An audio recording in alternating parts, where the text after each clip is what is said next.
A depressão é a imperfeição do amor. Para poder amar, temos que ser capazes de nos desesperarmos ante as perdas. E a depressão é um mecanismo desse desespero.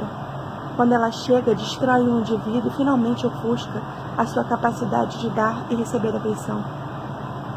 Ela é a solidão dentro de nós que se torna manifesta e destrói não apenas a conexão com os outros, mas também a capacidade de estar em paz consigo mesmo. Embora não previna contra a depressão, o amor tranquiliza a mente e a protege de si mesmo. Medicamentos e psicoterapia podem renovar essa proteção, tornando mais fácil amar e ser amado, e é por isso que funciona. Quando estão bem, certas pessoas amam a si mesmas, algumas amam a outros, há quem ame o trabalho, há quem ame a Deus. Qualquer uma dessas paixões pode oferecer o sentido vital de propósito, que é o oposto da depressão. O amor nos abandona de tempos em tempos e nós abandonamos o amor. Na depressão, a falta de significado de cada empreendimento, de cada emoção, a falta de significado da própria vida se torna evidente.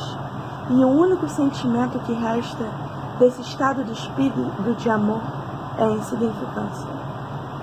Bom, esse é o primeiro parágrafo do primeiro livro desse ano, que é O Demônio do Meio-Dia, uma anatomia da depressão, do Andrew Solomon. Para quem me conhece, sabe que eu não costumo fazer resenha de livro e nem fazer muitas indicações, né? Cada um com o seu. Mas esse livro em especial eu gostaria de falar um pouco sobre ele e recomendar para as pessoas, porque o Andrew Solomon, ele é um jornalista que tem depressão e ele é aquele tipo de pessoa que é obcecado. Ele saiu pelo mundo inteiro, fez inúmeras entrevistas, inúmeras pesquisas, montou um livro que você vê que... Sim, eu derramei café no livro. Me desculpem, eu sinto muito, mas acontece. Tem um pouco mais de 500 páginas, não é um livro pequeno, é um livro relativamente grosso, mas ele é um livro muito fluido, muito fácil de ler. Porque ele não é um livro técnico, né? Ele não é um livro para especialistas. Ele é para um público leigo. Claro que um psicólogo, um psiquiatra vai ler e vai extrair boas informações desse livro. Mas ele é feito basicamente para pessoas leigas. Para quem tem depressão, eu acho que ele é muito interessante, porque quando alguém tem uma doença, quando alguém tem alguma questão a ser resolvida, conhecer o problema é o primeiro passo. E esse livro, ele é praticamente um almanaque da depressão. São capítulos independentes, cada um vai falar de algum aspecto da depressão, drogas, política, homens e mulheres na depressão, financeiramente, qual é a diferença, né, de classes sociais com depressão, tipos de tratamento. Como ele é uma pessoa extremamente obcecada e gosta de tecnologia, ele vai falar bastante de medicamentos, de alguns tipos de terapias mais modernas. Então, assim, tem umas coisas que são meio técnicas, mas nada que seja impossível da pessoa entender. E ele fala de uma forma muito sensível, porque além das histórias que ele conta das pessoas que ele entrevistou, ele fala muito da vida dele, né? Ele conta a experiência pessoal da depressão dele. Então, assim, é um livro muito sensível e interessante, que pode ajudar muitas pessoas a entender essa doença.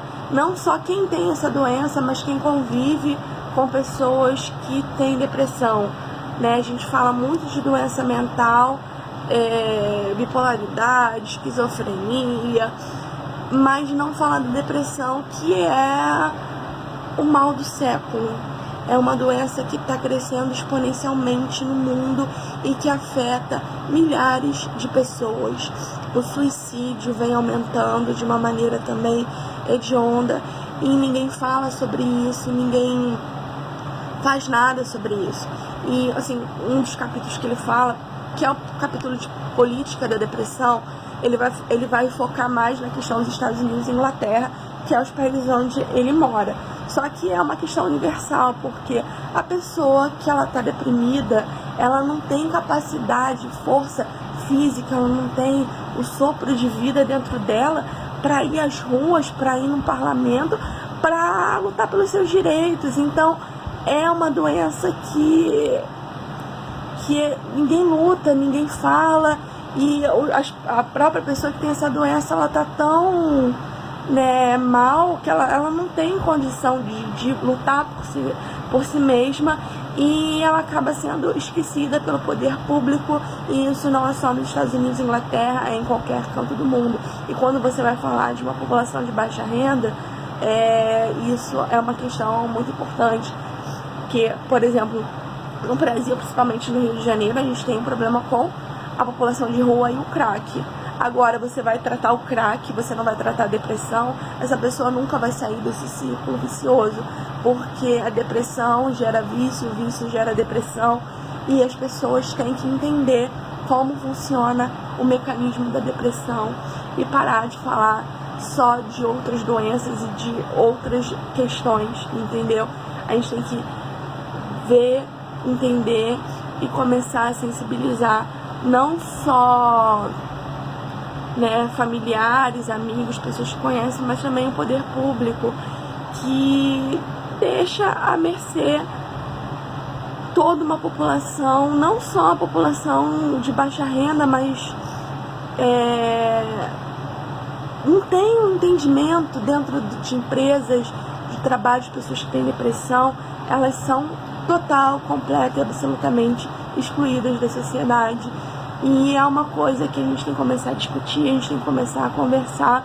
E eu acho que esse livro pode ajudar muito o entendimento, principalmente para quem tem depressão, realmente ler e começar a entender as pessoas que convivem, começar a entender e começar a ver que não é legal dizer para uma pessoa deprimida: já parou para pensar em, de repente, começar a pensar positivo? Vai fazer alguma coisa da sua vida. Vamos começar a parar de buscar esses clichês nojentos e começar a entender que depressão é uma doença e que precisa ser encarada como tal.